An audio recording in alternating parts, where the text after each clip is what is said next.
Тажикстан менен Кудай буйрса биз жакшы азыр маселелерди карап атабыз. Кече мен 3-4 күн болду Тажикстандын борбору Душанбеге барып келдим. Ал жерге комиссия менен барып, ошо тажик тарапта комиссия менен сүйлөшүп, биз кайсыл бир деңгээлде чечүүгө аракет кыла баштадык. Эгерде мурдалары биз чече албай эле монтип мындай тирешип туруп калсак, азыр жок. Азыр бир аз тил табыша баштадык. Азыр чече турган жактарды бири-бирибизге көрсөтө баштадык. Бири-бирибизге уступка менен кетип атабыз. Силер бул жерде алгыла, биз бул жерде алайлы.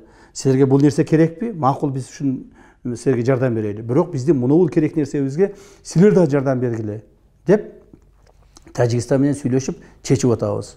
Кудай буйрса, жакынкы ошол күндөрү бир аптанын тегерегинде Тажикстандын чоң делегациясы бизге келет. Анан биз азыр ошол протоколдорго колду койдук. Азыр эми мамлекеттик макулдашууларды жүргүзөбүз.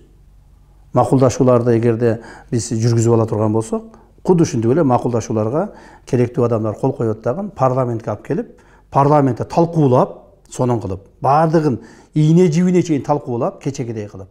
Анан кийин ошол депутаттарыбыздын макулдугу менен кабыл алабыз.